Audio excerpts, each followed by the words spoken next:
Olá, Ive, tudo bem? Olá, Bem-vindo. Miguel. Boa noite a todos que nos acompanham. Tudo bem por aí? Tudo bem, tudo bem. Tudo bem também. Vamos lá. Então, hoje eu queria conversar com você sobre essa coletiva da Haddad. Eu até brinquei aqui na thumb, botei Haddad Pistola. É difícil imaginar o Haddad Pistola. Ele tava bravo, ele tava aí, nervosinho, né? Eu acho que ele ficou nervoso com as perguntas, com a insistência dos jornalistas, né? Na É, mesma questão. eu até pedi para, não sei se a Tati deu tempo de pegar o trecho que ele fica assim mais exaltado. A Tati me responde aí se tiver já, tá bom? Tá Mas, bom. ele tá aí, ó. Ah, não, mas esse é o começo da coletiva, que ele responde a pergunta. Depois a gente vê esse trecho. Mas você falou que viu a coletiva, né? O que você achou da coletiva? Sim, eu assisti a coletiva. Assim, eu imagino que ele tenha ido para essa coletiva já sabendo que ele ia ser interrogado, importunado com essa questão, né, que da fala do Lula, né, em dizer que o déficit, zerar o déficit é uma meta muito difícil, né, e que talvez ele não vai cortar gastos nem investimentos para poder cumprir uma meta, né, que é muito rígida. Não usou essas palavras, mas eu imagino que ele já foi para essa coletiva sabendo que ele seria interrogado sobre isso, né? Então, assim, e eu também, Miguel, fico me questionando se o Lula também não deu essa declaração, né?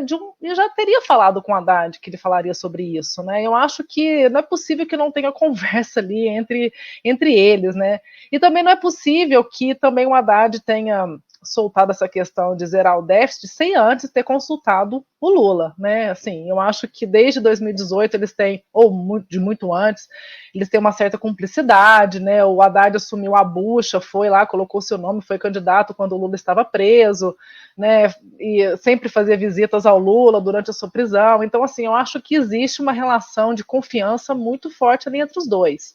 Né? Então, assim, eu fico me perguntando até que ponto também a imprensa não fica tentando criar uma crise, né? Dizendo que o Lula está desautorizando o Haddad, etc. Enfim, o que eu observo é que o Haddad estava tentando dizer para a imprensa que nós temos um problema de injustiça tributária muito grande, né? Uma distorção tributária, né, muito grande, que isso precisa ser consertado, né? E o que ele está tentando é fazer isso, e eu acho que ele está tentando como? Precisa de apoio político, ele bem disse isso. Né? E para ter apoio político, você precisa convencer, né, os deputados e a sociedade de que é necessário, né, corrigir essas distorções. Então ele está tentando ali, por exemplo, começou na polêmica lá do início do ano, taxando lá as compras chinesas, os sites chineses, que era a Shopee, a Shein, etc., que causou uma grande polêmica, né? E hoje está cobrando o ICMS, você vai lá no site, quem gosta de comprar sabe que já sai ali, né, o valor que você recolhe, que antes não era recolhido, né, o CARF, que foi uma luta que, né, num caso de empate, a empresa ganhava e agora quem vai ganhar é o Estado, é o governo. Então, são pequenas lutas que ele está tentando ali, tentando passar a reforma tributária que ainda não passou, o próprio arcabouço fiscal, e agora, né, depois, né, da troca ali da Caixa Econômica Federal, passou um projeto de lei importante, que era a taxação, né, dos bilionários, as offshores e também os fundos exclusivos, né, que são pessoas que têm aí mais de 10 milhões investidos além. Então, que é importante para arrecadação, né? Então, assim, eu acho que o Haddad está usando de uma estratégia, né, de um ajuste fiscal que é muito criticado até pela esquerda, né? E eu acho que é muito rígido mesmo, né? Mas talvez seja uma estratégia dele de tentar convencer a bancada, o Congresso, que é um Congresso muito conservador, um Congresso muito liberal, neoliberal, né? E também o mercado de que é necessário, né? Por exemplo, ninguém chiou quando o governo passou o desenrola, né, que foi ali para poder aliviar para os bancos, né? Então, assim, ninguém falou nada, ninguém achou ruim ali, né?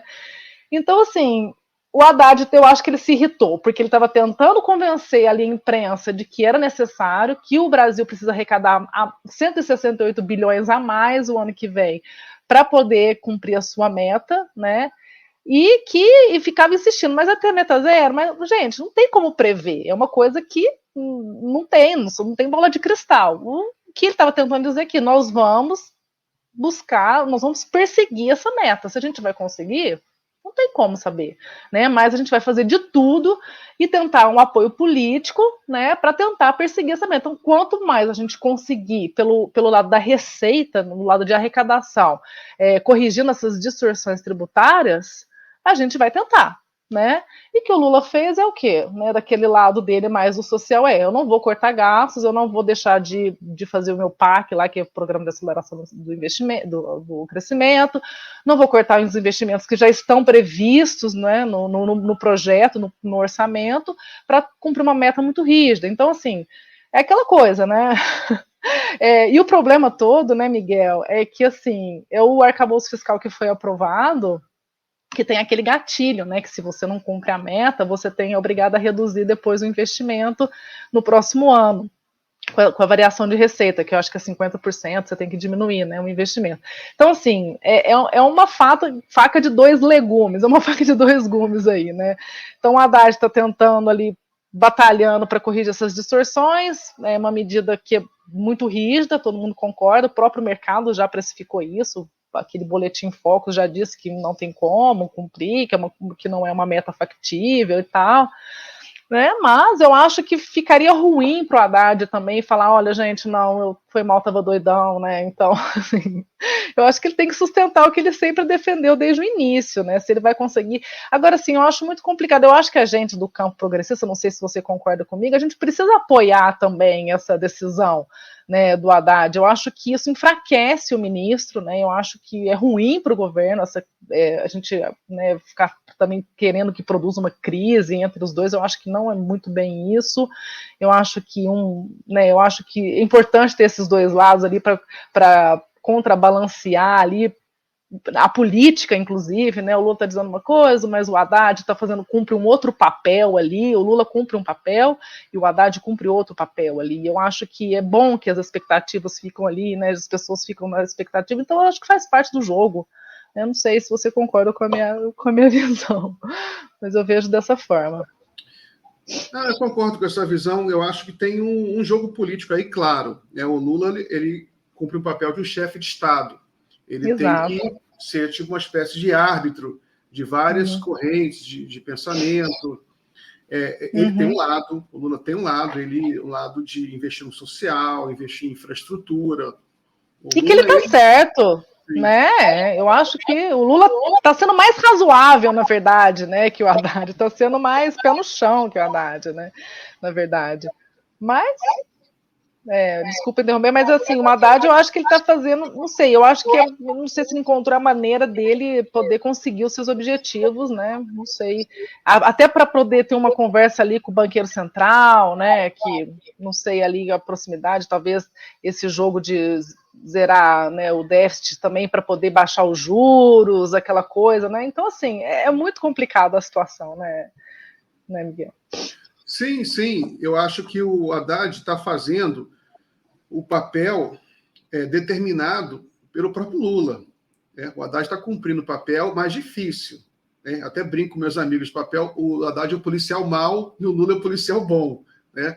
O Haddad está fazendo um papel mais complicado, que é um papel em que ele pode escolher os frutos mais tarde. Se a economia crescer, ele colhe os frutos. Se não, ele pode até se queimar politicamente, mas ele tá fazendo o papel de um ministro da Fazenda austero, né? Que é justamente em função da conjuntura ainda muito difícil para o governo. Você tem um presidente um Banco Central autônomo agora. É um cenário diferente do que tínhamos em gestões anteriores do Lula, que já era difícil também, nunca foi fácil com o Lula. Mas agora você tem cenários difíceis, porque o Lula, por exemplo, no segundo governo, já no primeiro, o governo tinha superávites, né? Tinha superávites no primeiro, no segundo governo, o primeiro governo Dilma com superávites. Agora o Lula pegou um governo com déficit, né, que o Brasil vem enfrentando uma crise econômica forte desde a Lava Jato, né, que paralisou tudo.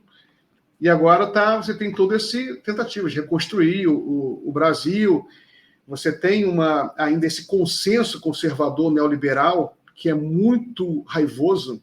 Você vê, o Lula deu essa declaração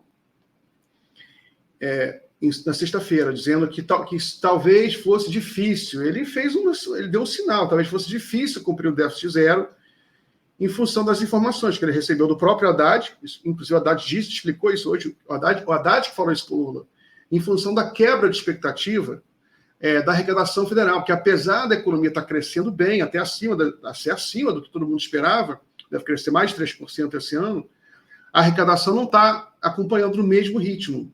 Aí o Haddad ele foi explicar para o Lula que alguns impostos, algumas siglas importantes foram quebradas em função de uma distorção. Ele até explicou que foi aprovado em 2017, o negócio aí, que quebrou. Aí explicou para o Lula, e o Lula fez a leitura política. O Lula deu a declaração política já para preparar a opinião pública. Talvez a gente não consiga déficit zero.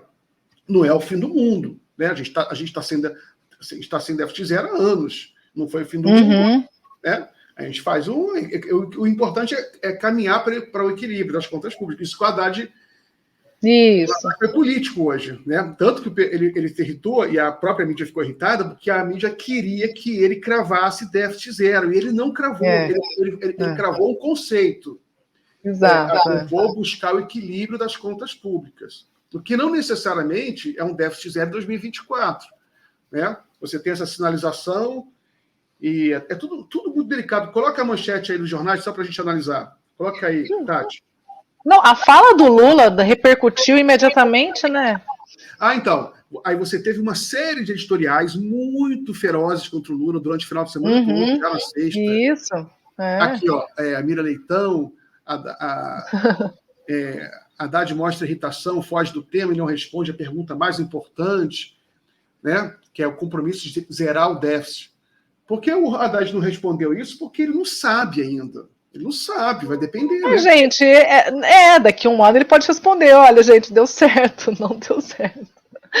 Porque não tem como ele conseguir, né, avaliar. Não, nós vamos conseguir, a receita vai ser o mesmo tanto da despesa. Não tem como. Né? Então, assim, ele está fazendo de tudo. Essa questão dessa 2017 é uma questão também tributária que a União está deixando de arrecadar, por exemplo, 145 bilhões, né, está deixando de entrar nos cofres da União, em razão dessa distorção, né, que parece que eles utilizam a base de cálculo do tributo os benefícios fiscais, né, as isenções fiscais e tal. Né? Então, assim, e depois ele falou daquela questão da indústria de cigarro, que foi uma decisão do Supremo, né, que agora está gerando um crédito para essas indústrias, então eles estão deixando de recolher imposto porque eles estão abatendo, eles estão fazendo uma compensação, então isso deixa de receber também uns 5 bilhões. Então, assim, um pouco de cada lado, então ele está tentando também compensar um pouco de cada lado, um pouco daqui, é um exercício tremendo, assim, né, então eu acho louvável essa luta do Haddad aí em tentar equilibrar, porque tem que, na verdade, gente, é o que você falou, Miguel, é um governo sitiado, né, um governo que, imagina se o Haddad fosse falar, não, gente, vamos gastar mesmo, nós precisamos gastar, porque tem que investir, não sei o quê, e que se exploda as contas.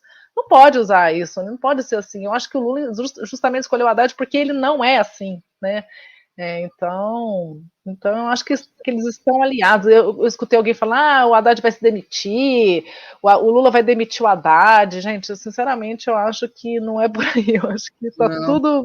O Haddad está segurando o tranco. Ele está segurando o tranco. É uma missão difícil dele. A missão dele. Ele é o que a gente brinca, né? Ele tem a chave do cofre.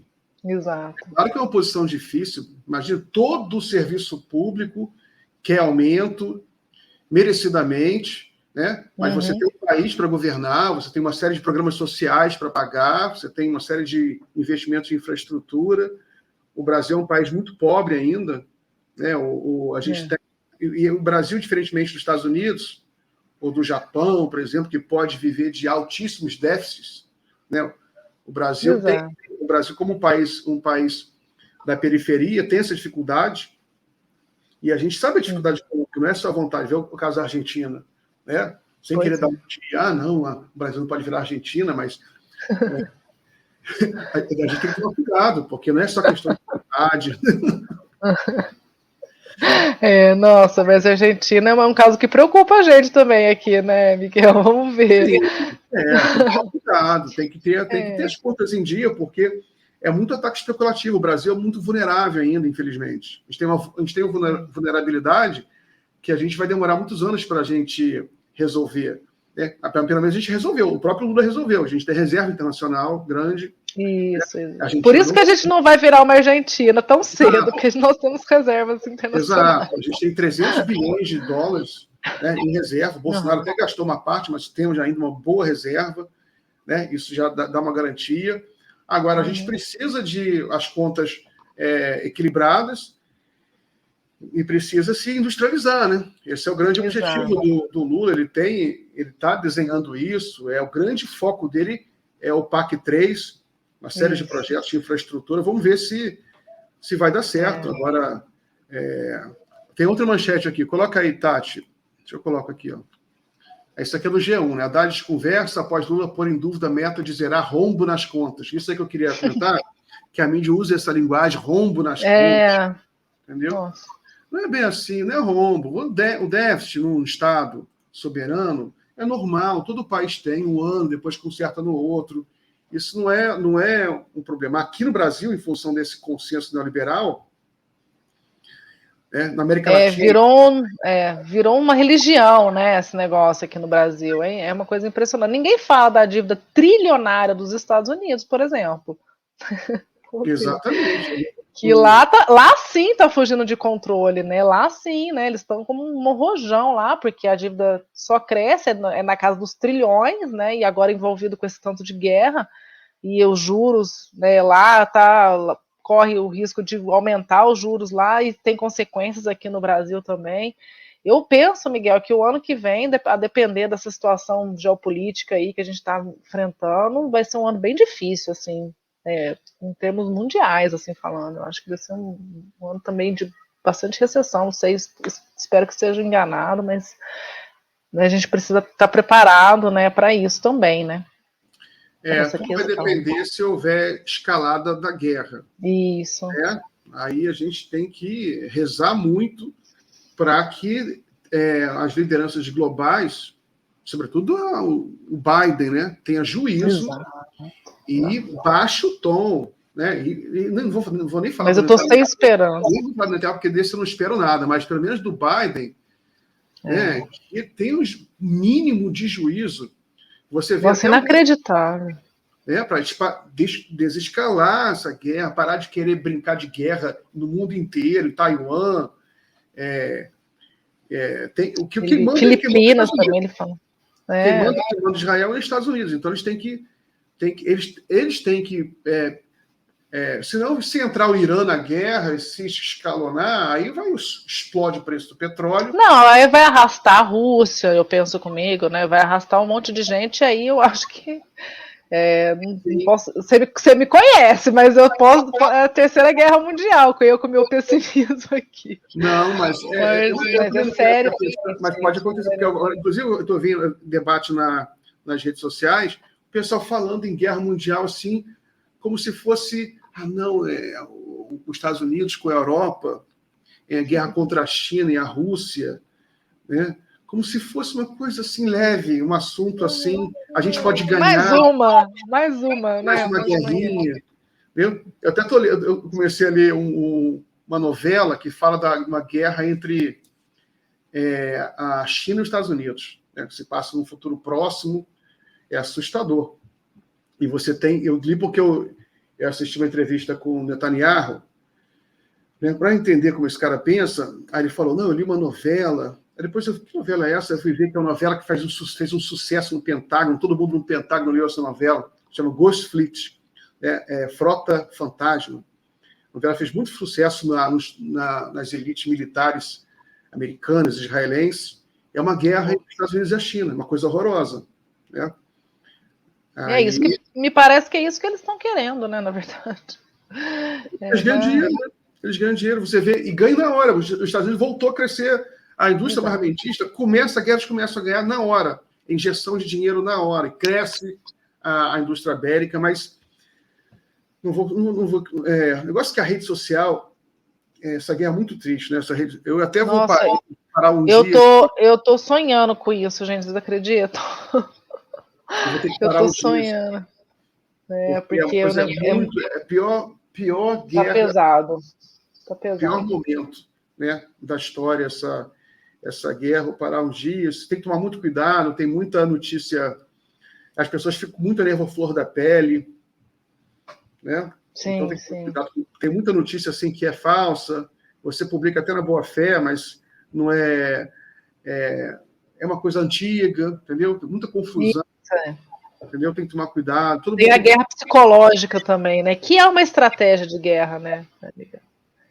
Exatamente, né? Exatamente.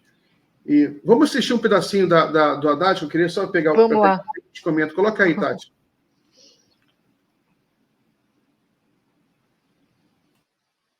Pois não. Tá bem.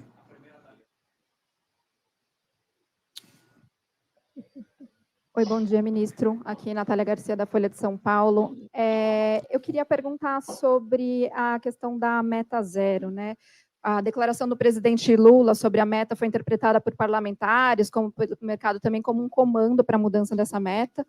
E foi falado também até um constrangimento para o senhor, no sentido de indicar que a meta não é factível. Eu queria saber se foi discutida com o presidente Lula uma mudança nessa meta, se, na sua visão, essa declaração do presidente gera impacto negativo sobre a tramitação das medidas no Congresso, e se vê uma disputa com a Casa Civil sobre esse tema também, por favor. Tá.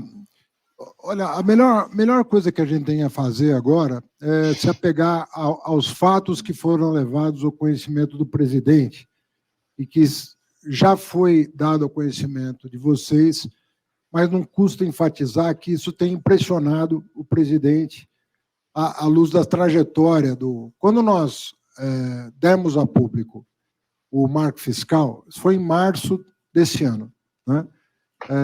Tanto o arcabouço quanto as metas e tudo mais. O que o presidente se preocupou é com aquilo que eu vou contar para vocês que está acontecendo, né? Eu tenho dito desde julho que a arrecadação vem sofrendo por uma série de fatores, né?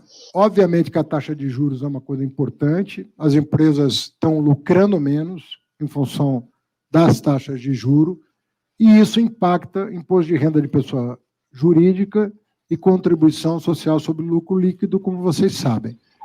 Mesmo quando o faturamento se mantém, e vocês sabem que o PIB está crescendo esse ano, acima das projeções de mercado. Tá bom. Tati, deixa só para sentir o clima. Se mantém. Mas você tem o efeito sobre... Tá bom. Só para sentir o clima, o pessoal entender o clima, tá lá no YouTube do Ministério da Fazenda, quem quiser assistir a coletiva, muito interessante. Ele começa a coletiva apresentando os dois novos diretores do Banco Central. Vou pegar o nome deles aqui. E segundo aqui nossos amigos, são pessoas que vão tornar o Banco Central menos ortodoxo. Menos ortodoxo, né? É o Paulo Piketty e o Rodrigo Teixeira. Então, tudo isso aí já está na construção do Haddad, né? Porque o pessoal critica muito o Haddad, mas a gente tem que ver que a economia está crescendo, mais do que a expectativa, né? Uhum. A economia está crescendo. Há geração de emprego no Brasil. Isso que eu ia falar, a gente vê pelos números de registros, né, de carteiras assinadas que subiu, né? Então, isso é um ótimo índice de que, né, é sinal de que a economia está crescendo, principalmente no setor de serviços, né? Que a inflação teve maior número de carteiras assinadas, exato. A economia crescendo, gerando emprego e inflação controlada, está fazendo um bom serviço. É isso. Uhum. Quer ver? Sem querer falar Argentina, coitada da Argentina, eu torço muito pela Argentina. Eu quero dar uma de Bolsonaro, que fica falando, não, o Brasil não vai virar Argentina. Eu torço muito para a Argentina se recuperar, mas é que a gente está com inflação, não dá nem para imaginar, né? Uma inflação de 100% ao mês.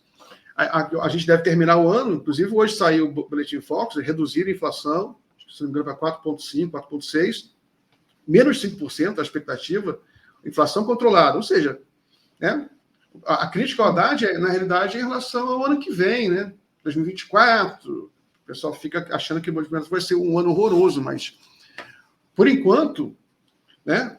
O Haddad está entregando, tanto que está com aprovação boa em todos os institutos, está com aprovação sempre maior que 50%, 51%, 52%, 54%. Uhum.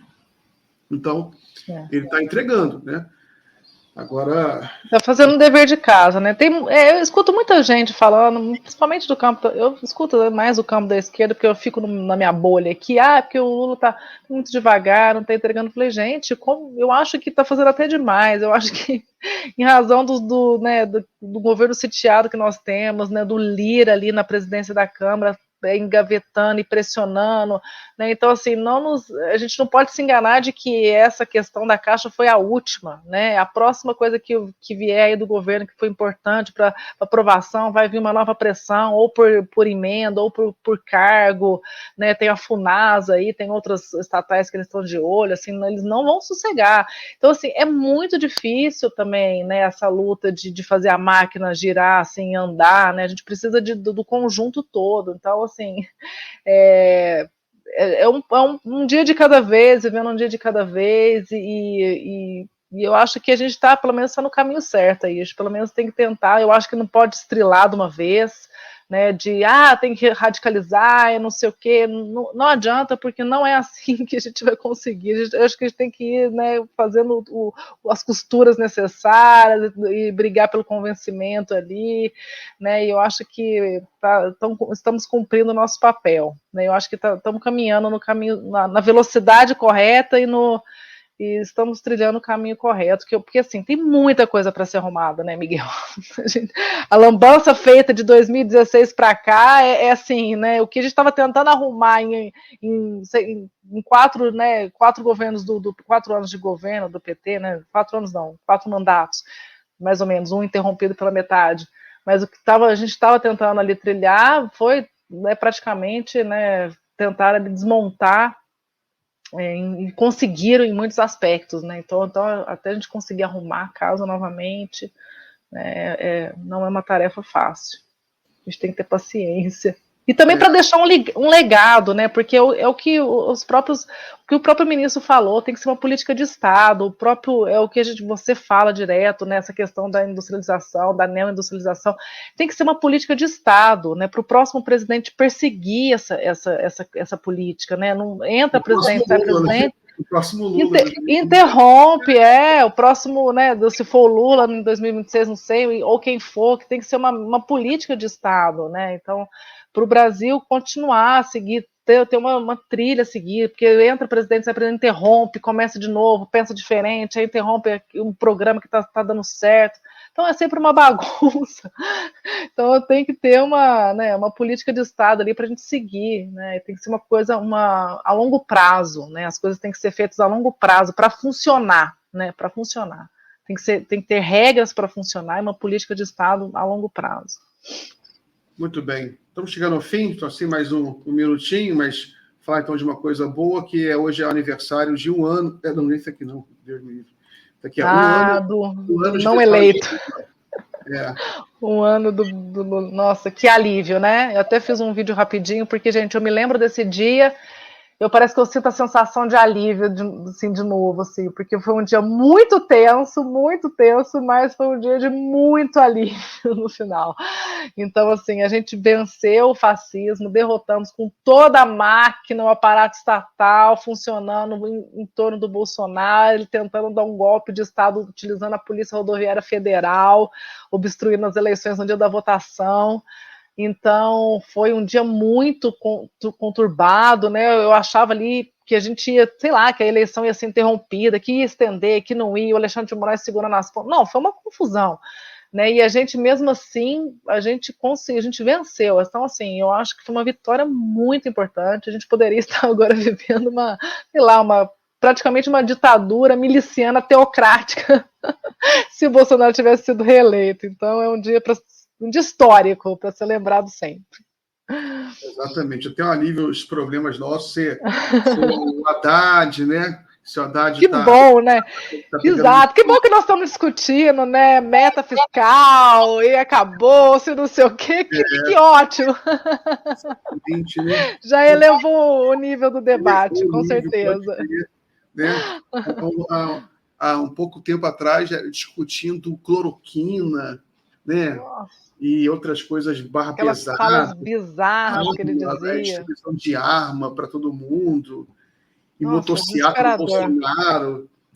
Agora não. Desesperador. Agora estão discutindo meta fiscal, né?